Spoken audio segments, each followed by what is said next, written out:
Hello friends, welcome to educational insight. दोस्तों, चहुओर फैलती महामारी, दहशत में इंसान, बेबस, असहाय और लाचारी से भरा जीवन। दोस्तों, तेज़ी से भागती दौड़ती ज़िंदगी जैसे ठहर सी गई है। दोस्तों, बात कर रहे हैं कोरोना वैश्विक महामारी की, और भारत पहला ऐसा देश हो गया है जहां एक दिन में 4 लाख केस दोस्तों मिले हैं। दोस्तों, वरिष्ठ संवाददाता नई दिल्ली से बात करते हैं कि देश में शुक्रवार रात 12 बजे तक कोरोना के नए मामले 4 लाख पार हो गए। इसके साथ ही कुल संक्रमितों की संख्या बढ़कर 1,91,57,094 हो गई है। साथ ही देश में सक्रिय मरीजों की संख्या 32 लाख पार कर गई है। भारत दुनिया का पहला ऐसा देश है जहां एक दिन में 4 लाख केस दोस्तों पार हुए हैं। केंद्रीय स्वास्थ्य मंत्रालय के आंकड़ों के मुताबिक 3,521 और मरीजों की मौत हो जाने से संक्रमण के कारण अब तक दम तोड़ चुके लोगों की कुल संख्या 2,11,835 हो गई। सक्रिय मरीजों की संख्या में लगातार वृद्धि हो रही है। अब यह बढ़कर दोस्तों काफ़ी ज़्यादा हो गई है। ये कोरोना नामक जो वैश्विक महामारी है, चहुओर दोस्तों फैली बीमारी है, उसने लोगों का सुख, चैन, आराम दोस्तों हराम कर दिया है। तकरीबन ये जो बात हो रही, अब ये बढ़कर 32,63,966 दोस्तों हो गई है। सक्रिय मरीज हैं ये, जो संक्रमण के कुल मामलों का 16.9% है। लोगों के ठीक होने की दर गिरकर अब 81.99% हो गई है। दोस्तों, मृत्यु दर जो है 1.11% के पास चल रही है। अब हम बात करेंगे कि कैसे वैक्सीनेशन संग दोहरे मास्क से टूट सकती है वायरस की चेन। यहाँ दोस्तों बात कर रहे हैं विशेषज्ञ, खासतौर पे मेडिकल एक्सपर्ट, कि जो लोग मास्क का प्रयोग गैर जिम्मेदार तरीके से करते हैं, बेहोशी में करते हैं, काफ़ी हद तक वायरस उसकी वजह से दोस्तों लोगों को अपना ग्रास बना रहा है। ख़ास तौर पे ये जो वायरस है उसमें डबल और ट्रिपल म्यूटेंट हो चुके हैं, यानी वायरस दोस्तों अब काफ़ी शक्तिशाली हालात में है। वो लोगों को ज़्यादा से ज़्यादा दोस्तों नुकसान पहुंचा रहा है। इसलिए अब सावधानियां भी दोस्तों, सुरक्षा भी आपको ज़्यादा करनी होंगी। लोहिया संस्थान में माइक्रोबायोलॉजी की विभागाध्यक्ष डॉक्टर ज्योत्सना अग्रवाल कहती हैं कि अधिकांश लोग सही तरीके से मास्क पहनते ही नहीं। उनका मास्क या तो नाक के नीचे लटका रहेगा या फिर चेहरे पर पूरी तरह उनका फिट नहीं होगा और ढीला भी रहेगा। जबकि मास्क चेहरे को पूरा कवर करने वाला होना चाहिए। उसे बीच में ना छुएं और ना ही वहाँ से खिसकाकर पहने या उतारें। जब आप घर, दफ्तर या कार में हों तो मास्क आप उतार सकते हैं, बाकी बाहर व भीड़ में होने पे लगाए रखें। दोस्तों, यहाँ बात हो रही है कि पहले से जो कोरोना वायरस है उसमें म्यूटेशन हो गया है, यानी उसमें all of a sudden changes आ गए हैं, जिससे इसका जो स्वरूप है वो काफ़ी उग्र और आक्रामक हो गया है। देश में बेकाबू कोरोना कहर बरपा रहा है। इस वायरस की चेन कब और कैसे टूटेगी, यह सवाल सिर्फ विज्ञानियों और सरकार के ही नहीं बल्कि आम जन के जहन में भी है। विशेषज्ञों के अनुसार फिलहाल वायरस से जल्द राहत मिलने के कोई संकेत नहीं। यह स्थिति काबू में तभी आ सकती है जब देश के 80% लोगों का वैक्सीनेशन पूरा हो जाए। इसलिए सरकार ने अब 18 वर्ष से अधिक उम्र के लोगों के वैक्सीनेशन का अभियान भी शुरू कर दिया है।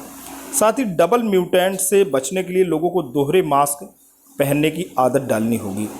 केजीएमयू रेस्पिरेटरी मेडिसिन के विभागाध्यक्ष डॉक्टर सूर्यकांत त्रिपाठी कहते हैं जब देश के करीब 80% लोगों का वैक्सीनेशन हो जाएगा उसके बाद ही कोरोना के ब्रेक होने की उम्मीद की जा सकती है। इजराइल में करीब 80% लोगों का टीकाकरण हो चुका है। अब वायरस वहां काबू में आने लगा है। अपने देश में अब 18 वर्ष के ऊपर के लोगों को वैक्सीनेशन का मौका मिल रहा है। सभी वैक्सीन अवश्य लगवाएं ताकि वायरस की चेन ब्रेक हो सके। डबल म्यूटेंट से मुकाबले के लिए आपको दोहरा मास्क इस्तेमाल करना पड़ेगा। विशेषज्ञों के अनुसार कोरोना के अब तक 2 दर्जन से अधिक वेरिएंट सामने आ चुके हैं। अब डबल व ट्रिपल म्यूटेंट ने संक्रमण की रफ्तार दोस्तों बढ़ा दी है। इससे मरीजों में गंभीरता व मौतों का ग्राफ भी बढ़ रहा है। केजीएमयू में pulmonary and critical care medicine के विभागाध्यक्ष डॉक्टर वेद प्रकाश कहते हैं कि डबल म्यूटेंट से बचने के लिए दोहरे मास्क ही पहनने चाहिए। इससे संक्रमण का रिस्क कम हो जाता है। पहले 3 लेयर वाला सर्जिकल मास्क लगा लें, फिर उसके ऊपर चेहरे पर पूरी तरह फिट आने वाले कपड़े का मास्क पहनें। इसके अलावा आप N95 मास्क का भी इस्तेमाल कर सकते हैं। दोस्तों यहाँ आपके आम आदमी पार्टी यानी आप के सांसद प्रभारी व सांसद श्री संजय सिंह कहते हैं कि कोरोना से शिक्षकों व कर्मचारियों की मौत के लिए उत्तर प्रदेश सरकार जिम्मेदार है। आम आदमी पार्टी के प्रदेश प्रभारी व सांसद संजय सिंह ने पंचायत चुनाव की ड्यूटी में लगे शिक्षकों व कर्मचारियों की कोरोना से हो रहे निधन के लिए राज्य सरकार को जिम्मेदार ठहराया है।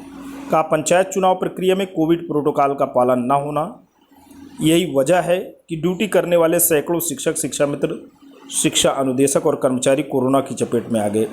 ऐसे 700 कार्मिकों को समय पर इलाज नहीं मिलने से मृत्यु हो गई। उन्होंने मृत कार्मिकों के आश्रितों को 1 करोड़ रुपए की आर्थिक सहायता और उनके परिवार के एक व्यक्ति को तत्काल सरकारी नौकरी देने की मांग की है। आप सांसद ने कहा कि अभी भी चुनाव ड्यूटी से लौटे सैकड़ों शिक्षक व कर्मचारी कोरोना संक्रमण के चलते जीवन व मौत से जूझ रहे हैं। सरकार मृत शिक्षकों व कर्मचारियों के आश्रितों की ना तो कोई सुध ले रही और ना ही ड्यूटी से लौटे संक्रमित शिक्षकों व कर्मचारियों की इलाज की समुचित व्यवस्था कर रही। साथ ही उन्होंने ये भी कहा कि कोर्ट के आदेश के बाद भी शिक्षा अनुदेशकों को पूरा मानदेय नहीं दिया गया। वहीं सरकार ने पहले से मिल रहे मानदेय में भी कटौती कर दी है। उन्होंने कहा कि प्रदेश में हालात भयावह हो चुके हैं। शमशान घाटों पर लाशों की कतार लगी है। लोगों को अंतिम संस्कार के लिए लकड़ियां तक भी उपलब्ध नहीं हो पा रही हैं। तो दोस्तों ये रहा विपक्ष का दावा और आरोप और सरकार के प्रति घेराव। यहाँ दोस्तों बात हो रही है कि मतगणना का बहिष्कार करेगा शिक्षक महासंघ। क्योंकि कोरोना नामक वैश्विक महामारी से तमाम शिक्षक, शिक्षा मित्र और शिक्षा विभाग से जुड़े कार्मिकों की मृत्यु हो चुकी है। अब मतगणना का कार्य होना है। ऐसी स्थिति में मतगणना कार्य में नियोजित जो भी शिक्षक और कर्मचारी और अधिकारी हैं, ख़ासतौर पे कार्मिक दोस्तों इसका विरोध कर रहे हैं। लेकिन शिक्षक नेताओं ने कहा है कोरोना संक्रमण कम होने के बाद मतगणना कराए सरकार। लेकिन सरकार पूरी तरीके से दोस्तों मतगणना का जो ये कार्यक्रम है उसको रीशेड्यूल करने या पोस्टपोन करने के बिल्कुल इच्छुक नहीं है। और आगे बात करेंगे दोस्तों, परीक्षा स्थगित होने के बाद छात्रों की पढ़ाई में ठहराव आ गया है। कोरोना नामक वैश्विक महामारी के कारण जो बच्चों की परीक्षाएं हैं, ख़ासतौर पे माध्यमिक शिक्षा की दोस्तों, उसके बारे में विभाग कुछ बोलने को तैयार नहीं है। कोरोना संक्रमण की वजह से पूरा माध्यमिक शिक्षा विभाग बीमार है। ऐसे में बोर्ड परीक्षाओं के बारे में छात्रों एवं अभिभावकों में असमंजस की स्थिति है। यूपी बोर्ड की हाई स्कूल इंटरमीडिएट की बोर्ड परीक्षाओं को स्थगित करने के निर्णय से छात्रों अभिभावकों की परेशानी अब बढ़ गई है। इससे छात्र छात्राओं की पढ़ाई में ठहराव आ गया है, जिससे अभिभावक परेशान हैं। उनका कहना है कि जिस प्रकार से CBSE, ICSE ने 10वीं की परीक्षा निरस्त करके इंटरनल असेसमेंट के आधार पर पास करने का निर्णय लिया है, वही फार्मूला यूपी बोर्ड में भी लागू होना चाहिए। माध्यमिक शिक्षा विभाग में मंत्री डॉक्टर दिनेश शर्मा, अपर मुख्य सचिव आराधना शुक्ला, निदेशक माध्यमिक शिक्षा विनय कुमार पांडे सहित विभाग के अधिकतर कर्मचारी अफसर कोरोना की दोस्तों चपेट में। तो दोस्तों ये रही कोरोना नामक वैश्विक महामारी की त्रासदी विभीषिका।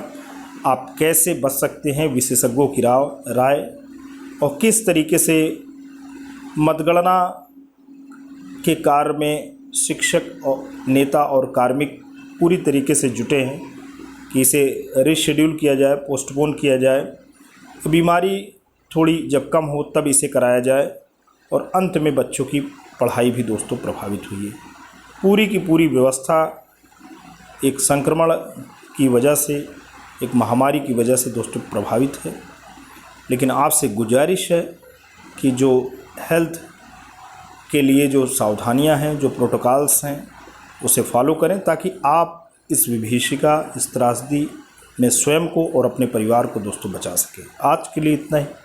ये वीडियो इन्फॉर्मेशन आपको कैसा लगा? यदि आपको अच्छा लगा हो प्लीज़ आप इसे लाइक करें, चैनल पे कमेंट करें। लेकिन अगर आप educational insight by Ajay P Dubey नामक चैनल पे नए हैं, पहली बार विजिट कर रहे हैं, तो प्लीज़ इसे सब्सक्राइब करें। जब भी आप सब्सक्राइब बटन प्रेस करते हैं बराबर से एक बेल आइकन आता है, उसे प्रेस करें और चैनल को सब्सक्राइब करें। Thanks for watching and listening.